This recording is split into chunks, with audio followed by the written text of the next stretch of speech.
Hello students, आज हम लोग ली शटेलियस प्रिंसिपल के बारे में पढ़ेंगे। ली शटेलियस प्रिंसिपल जो होता है क्लास 11 का सबसे इंपॉर्टेंट टॉपिक है इक्विलिब्रियम चैप्टर का।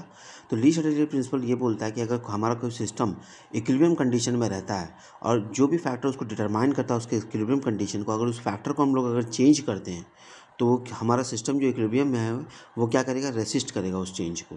तो यहीं पर लिखा है कि if a system is in equilibrium is subjected to a change in any of the factors that determines the equilibrium condition of a system, then equilibrium will shift in that direction so as to reduce or counteract the change। तो हमारे पास क्या क्या factor हो सकता है उस factor को discuss करते हैं। तो सबसे पहले हमारे पास फैक्टर होता है इफेक्ट ऑफ कंसंट्रेशन। ये हमारा रिएक्टेंट से प्रोडक्ट की तरफ बन रहा है, रिएक्टेंट से प्रोडक्ट की तरफ अगर हम रिएक्टेंट का कंसंट्रेशन बढ़ाते हैं तो हमारा क्या करेगा, रिएक्शन उस तरफ मूव करेगा जहाँ पर रिएक्टेंट का कंसंट्रेशन घटे। तो रिएक्टेंट कहाँ पर घटेगा, फॉरवर्ड की तरफ। अगर हम रिएक्टेंट का कंसंट्रेशन घटाते हैं तो हमारा रिएक्शन किस तरफ मूव करेगा, जहाँ पर रिएक्टेंट का कंसंट्रेशन बढ़े। तो किस तरफ बढ़ेगा, अगर हमारा रिएक्शन बैकवर्ड जाएगा तो ये बैकवर्ड जाएगा।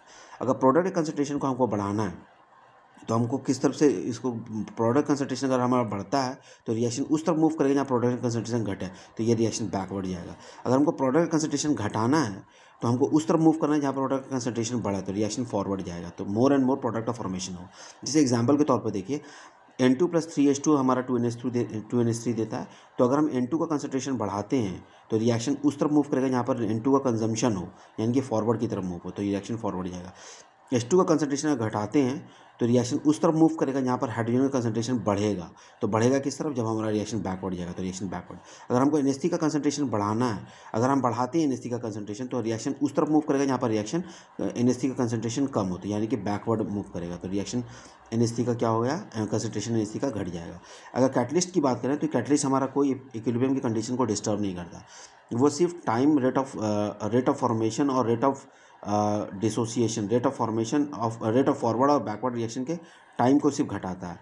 और हम लोग जो भी यहाँ पर कैटलिस्ट का बात कर रहे हैं वो पॉजिटिव कैटलिस्ट का बात कर रहे हैं, ठीक है। और सरफेस केमिस्ट्री हम लोग इसमें डिटेल्स में चर्चा करेंगे। अगर हम लोग प्रेशर की बात करें, प्रेशर हमको पता है Dalton law pressure is directly proportional to number of moles.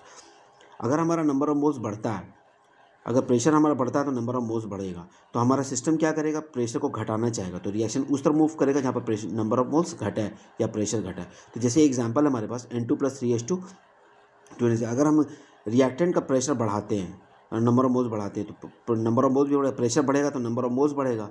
तो अगर नंबर ऑफ मोल्स यहाँ पर कितना है, 3 और 1 4, 3 और 1 4, तो उस तरफ फॉरवर्ड करेगा रिएक्शन जहाँ पर हमारा नंबर ऑफ मोल्स घटे है। तो किस तरफ है, 2 है, तो रिएक्शन फॉरवर्ड की तरफ जाएगा। उसी तरह अगर हमारा प्रेशर घटता है तो नंबर ऑफ मोल्स भी घटेगा।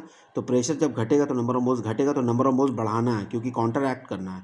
तो नंबर ऑफ मोल्स किस तरफ बढ़ रहा है, इस तरफ बढ़ रहा है, तो रिएक्शन हमारा बैकवर्ड जाएगा। जैसे एग्जाम्पल के तौर पर यहाँ पर देखिए H2 + I2 और 2HIG, यहाँ पर नंबर ऑफ मोल्स 2 है, यहाँ पर भी नंबर ऑफ मोल्स 2 है, 1 मोल हाइड्रोजन का 1 मोल, तो डेल NG यहाँ पर क्या 0 हो गया। तो does not affect the pressure change.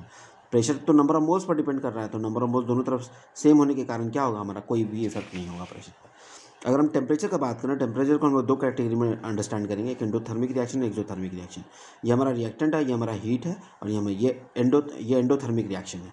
अगर हम टेम्परेचर बढ़ाते हैं तो रिएक्शन हमारा क्या होगा, उस तरफ मूव करेगा जहाँ पर टेम्परेचर घटा है। तो रिएक्शन हमारा किस तरफ घटेगा, जब हमारा मोर एंड मोर प्रोडक्ट का फॉर्मेशन होगा, तो रिएक्शन फॉरवर्ड जाएगा। अगर टेम्परेचर को घटा रहे हैं तो हमारा रिएक्टेंट तो हमारा रिएक्शन उस तरफ मूव करेगा जहाँ पर मोर हीट का फॉर्मेशन हो।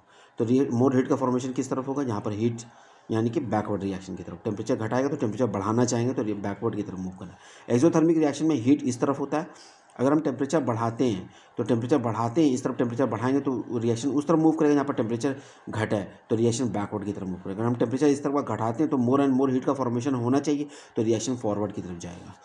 अगर हम effect of addition of inert gas का बात करें, एट कांस्टेंट वॉल्यूम पर क्या होगा, क्योंकि रिजिड कंटेनर होने के कारण ये इक्विलिब्रियम कंडीशन को डिस्टर्ब नहीं करेगा। अगर हम एट कांस्टेंट प्रेशर का बात करें, जैसे कि हम प्रेशर का बात करते हैं, अगर हमारे पास N2 + 3H2 2NH3 दे रहा है, तो ये अगर 5 ATM का प्रेशर है, अगर हम इसमें कोई इनर्ट गैस डालते हैं, इनर्ट गैस कोई ज़रूरी नहीं है कि नोबल गैस का ही हो, कोई भी अदर गैस हो सकता है जो इनर्ट की तरह बिहेव करता है, जैसे SO2 भी हो सकता है, NO भी हो सकता है किसी रिएक्शन में। तो हीलियम अगर हम इसमें ऐड करते हैं तो हमारा क्या होगा, N2 + CH2 + हीलियम, और ये हमारा क्या होगा, क्योंकि ये कांस्टेंट प्रेशर है तो अभी भी प्रेशर हमारा कितना 5 ATM रहेगा। तो अगर हम सपोज करते हैं कि हीलियम का प्रेशर 2 ATM है तो यहाँ का प्रेशर कितना होगा, 3 ATM। तो यहाँ पर देख रहे हैं प्रेशर घट रहा है और नंबर ऑफ मोल्स भी घट रहा है, तो हमारा रिएक्शन उस तरफ मूव करेगा जहाँ पर नंबर ऑफ मोल्स बढ़ेगा। तो नंबर ऑफ मोल्स किस तरफ बढ़ रहा है, 3 और 1 4 और 1 5, तो 5 मोल इस तरफ तो रिएक्शन बैकवर्ड की तरफ जाएगा। तो reaction will proceed where number of moles increases that is backward. अगर हम लोग क्वेश्चन देखें, predict the direction of equilibrium, तो हमारे पास ये क्वेश्चन है।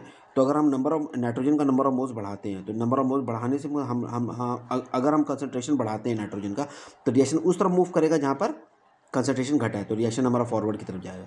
अगर NH3 का कंसंट्रेशन अगर हम बढ़ा रहे हैं, तो NH3 का कंसंट्रेशन घटने के लिए क्या हो जाएगा, बैकवर्ड जाएगा रिएक्शन, तो ये बैकवर्ड हो जाएगा। अगर हम प्रेशर बढ़ा रहे हैं सिस्टम का प्रेशर बढ़े तो नंबर ऑफ मोल्स बढ़ेगा, तो नंबर ऑफ मोल्स घटना चाहिए, क्योंकि लीस्ट एनर्जी यही बोलता है। तो नंबर ऑफ मोल्स किस तरफ घटेगा, फॉरवर्ड की तरफ, क्योंकि यहाँ पर 2 मोल का फॉर्मेशन हो रहा है, यहाँ पर 3 और 1 4 मोल का हो रहा है। अगर हम टेम्परेचर बढ़ाते हैं, तो टेम्परेचर बढ़ाने से क्या होगा, हमारा टेम्परेचर को घटाना है, तो रिएक्शन उस तरफ मूव करेगा जहाँ पर हीट खपत हो, तो यानी कि बैकवर्ड की तरफ जाएगा हमारा रिएक्शन। अगर हम कैटलिस्ट ऐड करते हैं, तो कैटलिस्ट कोई इफेक्ट चेंज नहीं करता, क्योंकि वो सिर्फ रेट ऑफ फॉरवर्ड और बैकवर्ड रिएक्शन के टाइम को कम करता और कुछ नहीं करता। या हम लोग जो कैटलिस्ट का बात करें, वो हम लोग पॉजिटिव कैटलिस्ट का बात कर रहे हैं। अगर हम नाइट्रोजन को न्यून को ऐड करते हैं एट कांस्टेंट प्रेशर पर, अगर न्यून को ऐड करते हैं कांस्टेंट प्रेशर, तो हमारा रिएक्शन किस तरफ जाएगा, बैकवर्ड की तरफ। तो reaction will move in the backward. Thank you all.